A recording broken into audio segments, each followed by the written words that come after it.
Welcome back to What the Hype. We are recording on Sunday night, very late for Laura, who's also here with me. Hey, Laura. Yeah. Hey, it's a-okay because I'm a bit of a night owl, so I'm normally up at this time anyway.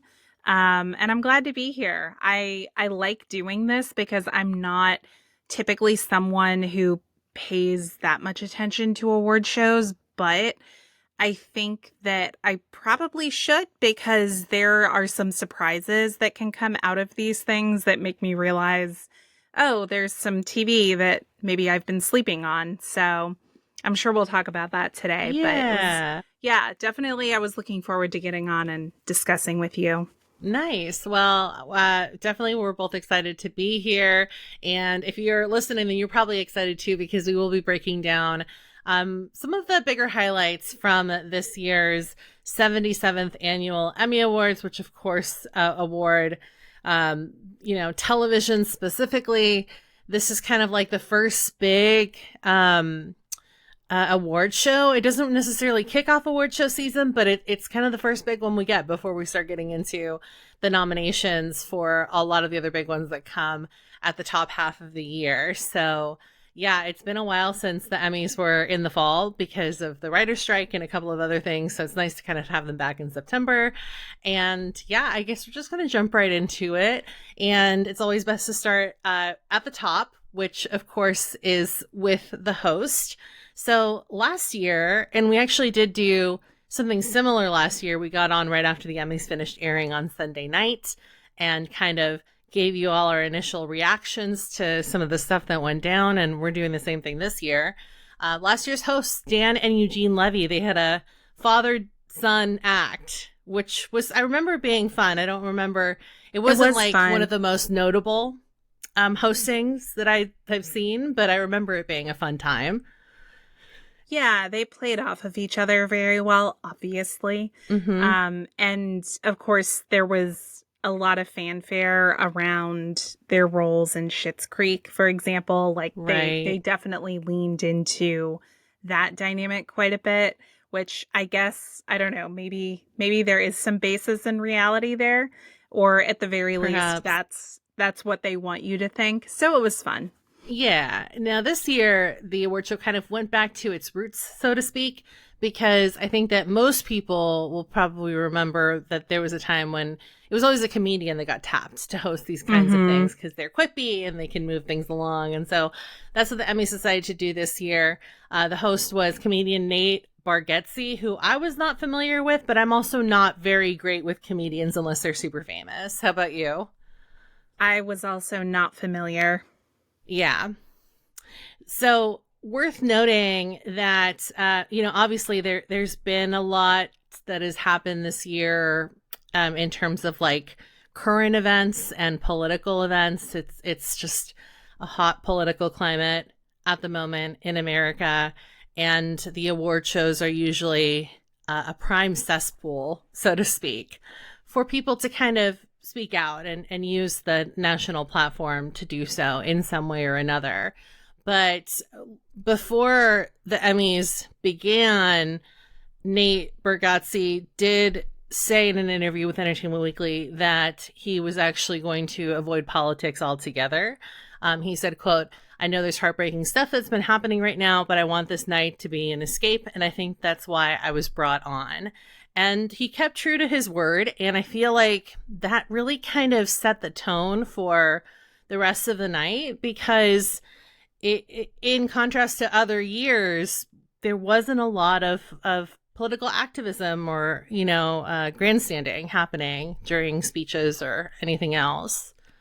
Right. And I think as a result, the comedy was a lot less edgy than we've seen in prior years. It really felt like the tone was like, everyone just take a deep breath and no one say anything that'll push the envelope too much. We're trying to keep the peace here. That really felt like the tone. And I will say, like, I think it was fine.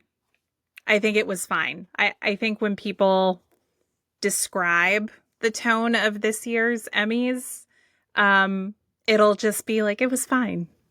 I It was think so okay. too. Yeah, ultimately Yeah. nothing very much to write home about. Mm-mm. Similar, unfortunately, for better or worse, to Bergazzi's monologue, which really didn't like it was kind of like non-existent. I think they really kind of leaned a lot on the opening sketch, which this year revolved around the actual birth of television. There were some fun zingers in there, very cute, very PG. I specifically liked the whole and there will be no learning done on the Learning Channel when they were talking about like the the channels they envisioned coming onto television in the late Yeah. 1800s. Yeah, that was And cute. the same with the History Channel. It was like there will be no history, just aliens. So they're like Yeah. leaning on a 2010 meme for that, but okay. Yeah, It was definitely, I think, PG was the way to definitely. describe Very it, like wholesome. family friendly. Yeah.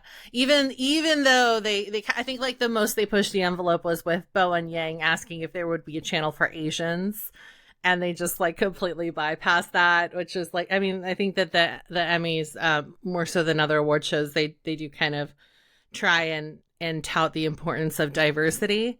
Well, that's a kind of a lie. The Golden Globe says that too with the Hollywood Foreign Press, but the Emmys definitely. I think that television specifically, even though there's more work, there's always work to be done, is still a little bit more diverse in terms of storytelling and such than what you see on the big screen. So it kind of fit into things there. Yeah. But yeah, overall, I would say nothing. This isn't going to be one of those memorable monologues. And I'm sure, Pam, you're a veteran. I'm sure you can think of some examples of things that still hold weight to this day. I just don't think this is going to be on that list.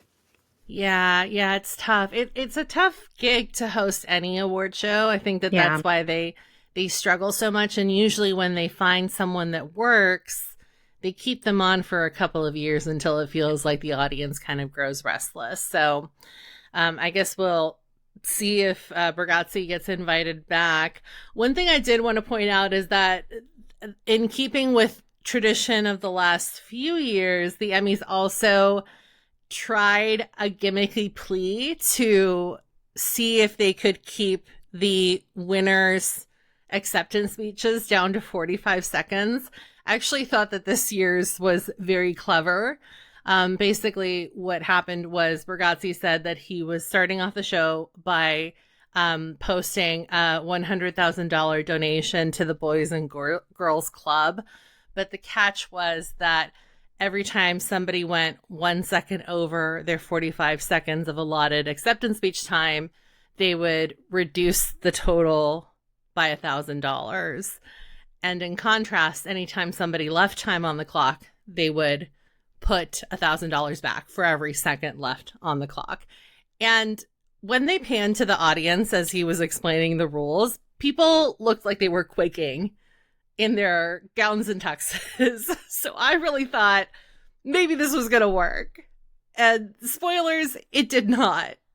No, no, because I don't know. There was too much ego I in think that so room for too. that. It Yeah. wasn't going to be possible. But I also just found myself thinking as I was watching this, like all of these people who were going over, I was like, that you're like, I'm sure the Boys and Girls Club is still going to get their money. Like, ultimately, they ended the night in the negatives. They did. It was actually kind of sad to watch. And then, Yeah. like, by that point, it was like, I think that by the time the studio won the big award, they were like, fuck it. Like, does anybody else want to thank anyone? Because we're already in the negatives. The Boys and Girls Club already lost all their money. What's the point? But It's kind of yeah, embarrassing. Like, it get up is there, embarrassing. say thank you, get off the stage. Yeah, at this point, it's like I don't know what it's going to take for them to actually get this rule to be followed, because I really thought maybe this year they had it in the bag with the donation, and it was, I mean, honestly, it was a good gimmick over the course of the whole 3 hours that the show was, because like it was something to pay attention to that kind of had a bit of a higher stakes value, even though, like you said, I'm sure they're still going to make a nice donation to the Boys and Girls Club. And they had kids in the audience that were part of the Boys and Girls Club. So it's just, again, very wholesome. I think wholesome is the vibe overall. They had kids on the stage. For sure. Yeah, but kids in the audience. It's like but the takeaway being there are Boys and Girls Club kids in the audience watching these actors can't put their ego aside for 45 seconds. Yeah, and people were like, think of the children. What does it say about Hollywood? Yeah, the worst, honestly, was like, at least a lot of the people that went over were making an effort to talk fast. The worst was Lorne Michaels getting up there to accept the award for, I think it was like Outstanding TV Special for the 50th anniversary of SNL. And he was like, I'm going to make this quick because of the children. And he just talks with such a slow cadence. I was like, Lauren, I know you're old, but you're going to have to kick it up if you want to save any of this money. So that was a pretty big hit. Yeah. Time is not something which has a value that expands with inflation, my man. I know you've been around for a long time, but like 45 seconds is 45 seconds, my dude. Yeah. I think also it's kind of crazy because, like, especially for repeat winners, like, you're thanking the same people every time. And I know they've tried to clamp down on this by also, nowadays you'll see a cue card pop up on the screen and it'll say like, so-and-so would like to thank, and you get like the bigger names out of the way, and that's supposed to help clear up some time for you to maybe say something meaningful or thank, family and friends, but it just doesn't work. So yeah, I guess we'll see what happens next year. We'll be looking forward to seeing how they try and take another creative approach there. Honestly, they just need to get these people to write their acceptance speeches in advance and flash a QR code up on the screen so that we can all put our smartphones up and just see what the hell their acceptance speech was. Then how will you do the whole, I was not expecting this, I didn't write anything down. Oh my gosh. Right. Oh, you mean like Kristen Milioti, I think is who it was. Yeah. Was like, I wrote this on the back of my notes from therapy the other day. I was like, okay. Relatable.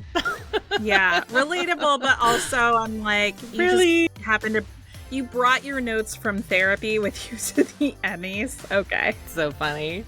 Well, we're going to take a quick break and then we'll be back to break down a couple of the other bigger highlights from the night.